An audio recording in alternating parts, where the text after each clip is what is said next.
When the Navy unveils a new aircraft carrier, the discussion almost always focuses on its size, speed, and the sheer number of jets it can carry. While these details are undeniably impressive and visually striking, they don't fully explain why aircraft carriers are decisive in conflicts. Carriers don't dominate by arriving quickly, they dominate by refusing to slow down. The US Navy's newest carrier, the USS Gerald R possesses a crucial capability that rarely makes headlines or appears in recruitment videos. It's not visible on the flight deck, it doesn't glow, fire, or launch anything dramatic into the sky. You could observe the ship operating for an entire day and completely miss it. But once you understand its significance, the entire landscape of modern naval warfare begins to look profoundly different. Welcome to Strategic Horizon, where we uncover the hidden truths behind military power. First, it's important to acknowledge that the Ford-class carrier did not come cheaply. The ship itself is commonly estimated to cost around $13 billion. And when you factor in research, development, and integration, the total expenditure climbs several billion dollars higher. However, what often gets overlooked in this financial debate is the true value the Navy was investing in. This ship wasn't built to simply be larger than its predecessors. It was designed to behave fundamentally differently. Despite their formidable appearance, the effectiveness of previous aircraft carriers was always limited by something far less dramatic than enemy missiles or adverse weather. They were limited by time. Every jet launched must eventually return. Every jet that lands requires refueling, rearming, inspection, repositioning, and then another launch. Crews must meticulously move ordnance, elevators must cycle, and deck space needs to be cleared and reused over hours and days. These intricate steps determine the actual air power a carrier can deliver. This operational rhythm, known as sortie generation, sets the upper limit on the pressure a carrier can exert. A carrier capable of carrying dozens of aircraft but launching them slowly becomes predictable. Conversely, a carrier that maintains a relentless pace of launches hour after hour becomes an overwhelming force. The Navy wasn't primarily concerned with how fast the ship could travel. Nuclear power had already resolved that challenge. Nor did they focus on how many aircraft could physically fit on the deck, a question answered decades ago. Instead, they posed a much more critical and challenging inquiry. How quickly can this ship reload itself? How rapidly can it recover aircraft, prepare them, and reintegrate them into the fight without interruption? And how long can it sustain this high operational tempo before both personnel and machinery begin to falter? These questions were the driving force behind nearly every major design decision for the Ford class, explaining why the ship appears familiar from a distance but operates very differently up close. In modern warfare, tempo dictates who adapts and who merely reacts. The Ford class was engineered to apply continuous pressure. It can exceed 55 km per hour, a remarkable speed for a vessel of its immense size. Nuclear propulsion allows it to operate indefinitely without routine fuel stops. Yet, speed alone doesn't fully explain this carrier's unique capabilities. In a real conflict, carriers don't chase enemies across the ocean like racing yachts. They establish strategic positions, define operating areas, and then commence continuous aircraft cycling. This is where older carrier classes began to reveal their limitations. Previous designs were never intended for the kind of sustained high-tempo operations that modern conflicts demand. The Ford class was built to fundamentally alter that equation. From its earliest design phases, the Navy considered sortie generation a central requirement, not an afterthought. This necessitated a complete re-evaluation of how aircraft, weapons, and personnel move and how electricity is distributed throughout the ship. The Ford class generates significantly more electrical power than its predecessors, primarily to support advanced systems that reduce friction across all operations. More power enables greater automation, which in turn minimizes delays, ultimately leading to more aircraft in the air over time. This is where the ship's substantial price tag begins to make strategic sense. The Ford class is often compared to the aircraft carriers of other nations, and the operational gap is enormous. Most of the world's carriers are smaller, conventionally powered, and designed for far lower operational tempos. Some navies can launch only a handful of aircraft at a time. Others rely on ski jump ramps that restrict aircraft weight and payload. Even the most capable non-US carriers cannot sustain the intensive flight operations that the Ford class is engineered to handle. They were never intended to. Their strategic objectives differ, their budgets are smaller, and their doctrine accepts operational limits that the US Navy does not. This comparison is crucial because the Ford class is more than just a ship. It is a statement about how the United States anticipates future conflicts will unfold. In a conflict across the Pacific, distance itself becomes a weapon. Bases are separated by hundreds or even thousands of kilometers. Replenishment windows are narrow, and aircraft face extended transit times. Every delay compounds. A carrier that can regenerate aircraft faster than its opponent can respond gains an advantage that is exceedingly difficult to counter without dramatic escalation. This advantage doesn't manifest in explosions. It becomes evident when aircraft continue to arrive long after the enemy expects the deck to be empty, when defenses remain under constant pressure instead of short, predictable bursts, and when pilots land, refuel, reload, and launch again while the opponent is still attempting to repair damage from the previous wave. This is precisely why the Ford's most critical capability is so easy to overlook, becoming obvious only after hours of sustained operations. The Navy understands this, which is why they have been cautious in public discussions. Promising specific sortie numbers invites scrutiny, and scrutiny often leads to criticism when reality doesn't perfectly align with projections. The Ford program has already encountered its share of technical hurdles, from new launch systems to weapons elevators that took longer than anticipated to mature. These issues are significant and will become even more so in wartime. No ship is flawless, and it goes without saying that no system performs exactly as advertised under combat conditions. Yet, even critics agree on one fundamental point. The Ford class represents a deliberate effort to change how times carriers fight, not merely how they look. The ship was built to make sustained air power routine, rather than exceptional. This fundamental shift has consequences that extend far beyond the flight deck. It influences how many carriers the Navy needs to maintain presence in multiple regions, how long a carrier can remain on station without relief, and how adversaries calculate risk and escalation. It even shapes how allies perceive the balance of power at sea. All of this stems from a capability that never fires a shot. The USS Gerald R. Ford carries 90 aircraft, but its true strength isn't the number of jets it can transport. It's how rapidly and repeatedly it can transform those jets into sustained pressure. And that's only one aspect of the overall picture. Every carrier, regardless of its advancement, succeeds or fails based on how efficiently it moves people, fuel, weapons, and aircraft through an incredibly crowded space. The flight deck may appear enormous, but in practice, it is one of the most congested workplaces on the planet. Every movement must be meticulously choreographed, as mistakes cost precious time. Every bottleneck creates compounding delays.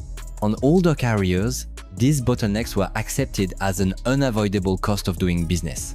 Steam catapults dictated launch timing. Weapons elevators operated at fixed speeds, and deck crews walked around island placements that reflected decades-old design assumptions. When everything functioned perfectly, the system worked. When it didn't, the pace slowed, and once the pace slowed, it was exceedingly difficult to regain momentum. The Ford class was designed by individuals no longer willing to accept these limitations. Instead of asking how to extract more effort from crews, the Navy asked how to eliminate friction from the system itself. The result is a carrier that behaves less like a traditional warship and more like an industrial process optimized for maximum throughput. This optimization begins with the most visible change, even if its true purpose is often misunderstood by the public. The Ford class replaced traditional steam catapults with the Electromagnetic Aircraft Launch System, or EMALS. On paper, EMALS sounds like a technological showpiece, and it's often discussed in those terms, highlighting electromagnetic launch, linear motors, and precise control curves. However, the recovery of jets is where many carriers quietly lose critical time. Landing cycles accumulate, aircraft wait overhead, and deck crews frantically scramble to clear space. Small delays quickly cascade into larger ones. The Ford class addresses this problem by completely rethinking deck flow. The ship's island, the tower housing command spaces and radar systems was relocated further aft. This change, though seemingly minor, opens up valuable deck space and significantly alters how aircraft move between landing areas, parking spots, and catapults. Below the deck, the modifications become even more substantial. The movement of weapons has historically been one of the slowest aspects of carrier operations. Bombs and missiles are heavy, sensitive, and inherently dangerous to transport. The Ford class introduced advanced weapons elevators, specifically designed to move ordnance faster and more efficiently. These elevators were intended to be one of the ship's most significant contributions to an improved operational tempo. Every component of the system must function in concert, which is why the Ford class was designed as a single integrated machine rather than a collection of disparate upgrades. Automation plays a quiet but critical role here. The Ford class operates with fewer sailors than previous carriers, even though it is larger and more complex. This reduction was not achieved by demanding more effort from personnel. It was achieved by designing systems that require fewer hands to operate and maintain. All these changes point in the same direction. Faster launches, faster recoveries, faster weapons handling, and less friction between each step. There isn't a single moment where the ship dramatically reveals its power. Instead, the advantage quietly accumulates hour by hour. This is also where the price tag starts to be viewed differently. $13 billion sounds exorbitant when you imagine a ship merely sitting at sea. It sounds less outrageous when you consider what the Navy expects that ship to accomplish over decades of service. Most navies worldwide do not operate carriers in this manner. Many utilize them primarily as symbols of national power or regional influence. Their carriers launch fewer aircraft, less frequently, and for shorter durations. This isn't a flaw, it reflects differing strategic objectives. The US Navy, however, expects its carriers to function as mobile air bases capable of sustained combat operations far from home. This fundamental expectation drives every aspect of their design. The Ford class pushes that expectation further than any carrier before it. But all this engineering effort serves one overarching purpose: to protect something inherently fragile, the pace of operations. Because once a carrier slows down, it becomes predictable. Once it becomes predictable, it becomes manageable. And once it becomes manageable, its deterrent value erodes. The Ford class exists to delay that moment for as long as possible. It doesn't guarantee dominance. No ship can. It doesn't eliminate risk. Nothing does. What it does is buy time. And in modern naval warfare, time is the single most precious resource everyone is striving to seize from everyone else. To truly grasp why this carrier changes everything, you must stop viewing it merely as a ship and start seeing it as a signal. Aircraft carriers do not exist in isolation. Every carrier sails within a complex web of assumptions made by allies, adversaries, economists, and planners, who dedicate their carriers to asking uncomfortable questions about power. How long can it remain on station? How much pressure can it apply? How quickly can it recover if something goes wrong? The Ford class is designed to sustain pressure thousands of kilometers away from home against an opponent actively working to make operations expensive, risky, and exhausting. This is why comparisons between carriers can be misleading. Looking at raw numbers like displacement or aircraft capacity misses the fundamental point. A carrier that can launch 40 aircraft in a short window and then slow down is fundamentally different from one that can maintain continuous launches all day long. The difference becomes apparent not in the first hour of a conflict, but on the third day, the fifth day, and into the second week. The Pacific theater is defined by immense distances. Bases are separated by hundreds or even thousands of kilometers. Replenishment operations consume significant time. Aircraft spend long periods in transit. Every sortie becomes more expensive in terms of fuel, maintenance, and crew fatigue. In such an environment, pauses are inherently dangerous. If a carrier must slow down to reset, the opponent gains valuable space. That space can be utilized to disperse assets, repair damage, reposition defenses, or simply wait for political pressure to mount. A carrier that relentlessly maintains tempo denies that critical space. In planning scenarios involving high-end conflicts, analysts frequently discuss windows. Windows to strike, windows to resupply, windows to exploit temporary advantages. These windows are measured in hours, not days. A carrier capable of regenerating aircraft faster effectively shortens those windows for the opposing side. This fundamentally alters how an adversary calculates risk. The central question becomes whether they can absorb sustained pressure without any opportunity to regroup. This presents a far more uncomfortable problem than dealing with short bursts of intense activity followed by lulls. This is why the Ford class has garnered so much attention from planners focused on China. China's naval strategy emphasizes layered defenses, long-range missiles, and the ability to complicate carrier operations far from shore. The objective isn't necessarily to sink carriers outright. but to make their operations so costly that their presence becomes politically and militarily unsustainable. In this context, tempo matters as much as survivability. A carrier that continuously launches aircraft forces defenses to remain active. Active defenses reveal their positions, consume resources, and exhaust crews. Over time, the burden shifts. Sustained pressure wears down even sophisticated systems, not because they are poorly designed, but because they are operated by humans with inherent limits. The Ford-class's ability to generate sustained air power changes how long it can remain a credible threat. It also changes how many carriers the Navy needs to achieve a specific operational effect. This point is often overlooked in debates about cost. The Ford class is expensive in a way that makes it impossible to ignore, but the Navy has consistently argued that the price tag should not be judged in isolation. The real claim is that a single high-tempo carrier can offset the workload of multiple older ships over time. This argument relies heavily on automation, reduced crew demands, and long-term operating efficiency. None of these benefits materialize quickly.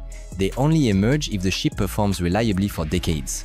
This long-term horizon is why early technical problems attracted so much attention, and why foreign navies are closely observing whether this strategic gamble ultimately pays off. Countries that operate or plan to operate carriers view the Ford class as a glimpse into the future of carrier design. A carrier capable of maintaining a high operational tempo reduces the need for escalation to achieve desired effects. It applies pressure quietly. It signals resolve without dramatic gestures. It forces adversaries to respond continuously rather than episodically. This is why the Ford class is terrifying in a way that raw firepower alone is not. It does not rely on a single decisive moment. It relies on accumulation. However, this advantage is not without its costs. Sustained operations consume vast resources. Aircraft experience faster wear and tear. Maintenance cycles tighten. Crews operate closer to their limits. Supply chains are placed under greater stress. The Navy is acutely aware of these trade-offs and has never pretended otherwise. The Ford class does not eliminate friction from warfare, but it shifts where that friction is felt.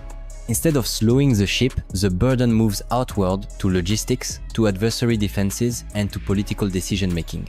This is why the Ford class must be understood as an integral part of a larger system, not a standalone solution. It travels with escorts equipped to protect it. It relies on supply ships and depends on intelligence networks and satellites to guide its aircraft. Any opponent planning to counter a Ford-class carrier must plan for endurance, not just immediate impact. They must assume that the carrier will not politely pause after the initial wave. They must prepare for sustained operations that relentlessly test systems and personnel over time. Such preparation is expensive. It necessitates investment in redundancy, resilience, and depth.